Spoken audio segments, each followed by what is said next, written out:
Sekarang kita sampai pada Daniel pasal 11. Kita akan membahas bagian sejarah kerajaan dunia.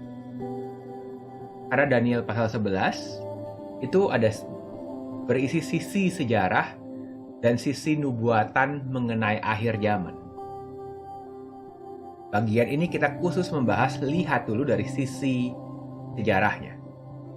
Mari kita mulai. Ini dimulai dari ayat 1.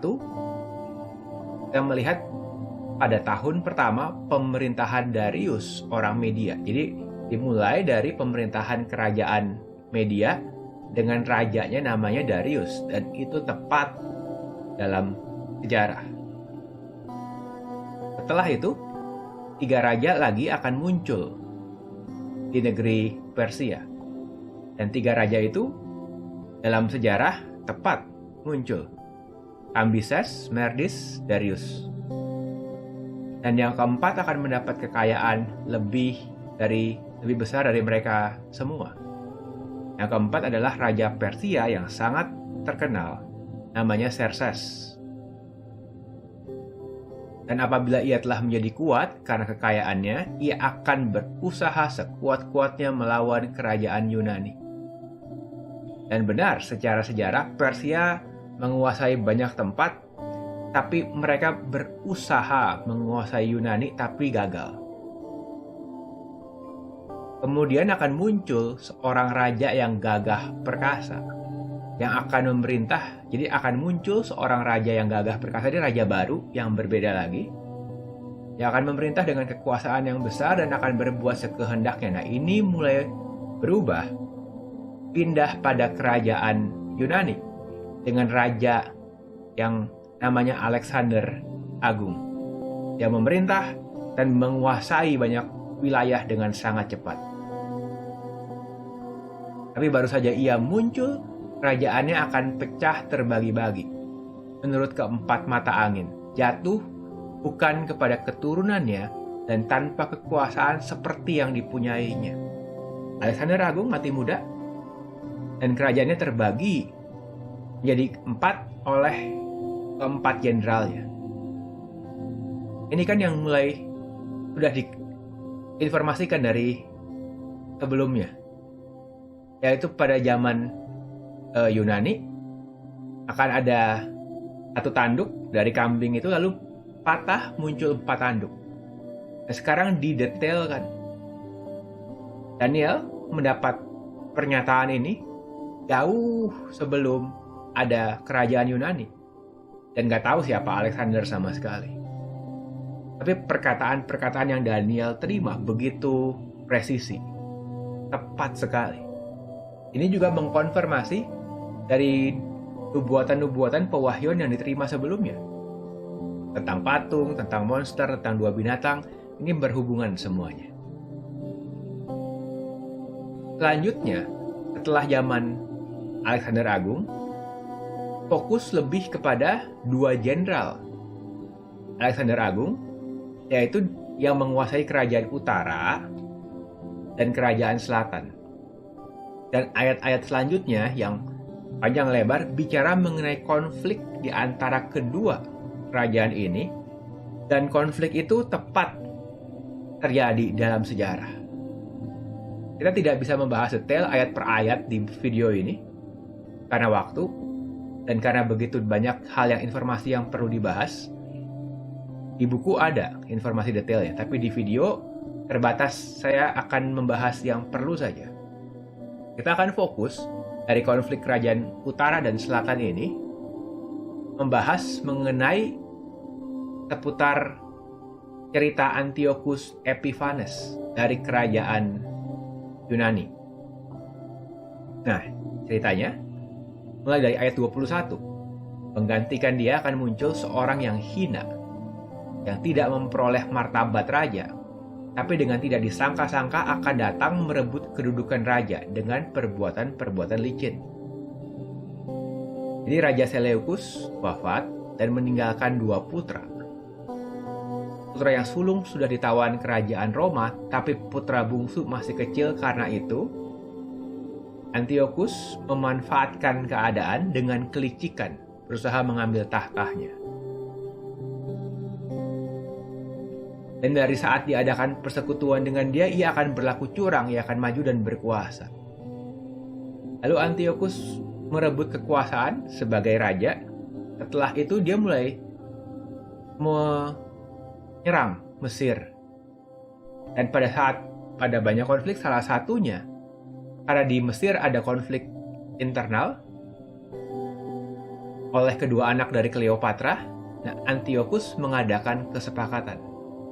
Poinnya begini, dia berkuasa dengan licik. Setelah berkuasa pun dia melakukan peperangan juga dengan licik. Ada kelicikan-kelicikan yang dia lakukan. Apa tujuannya? Tujuannya menyatakan bahwa nanti pemimpin kerajaan akhir, atau orang sering bilang antikris, itu berusaha berkuasa dengan begitu banyak kelicikan. Ini jadi gambaran. Pada waktu yang ditetapkan, ia akan memasuki pula negeri selatan, tapi kali yang kedua tidak sama dengan yang pertama. Antiochus menyerang Mesir lagi, tapi gagal kali ini karena sudah berada di bawah kekuasaan Romawi. Lalu pulanglah ia dengan hati mendendam terhadap perjanjian kudus. Ia akan bertindak setelah pulang kembali, ia akan menunjukkan perhatian pada mereka yang meninggalkan perjanjian kudus.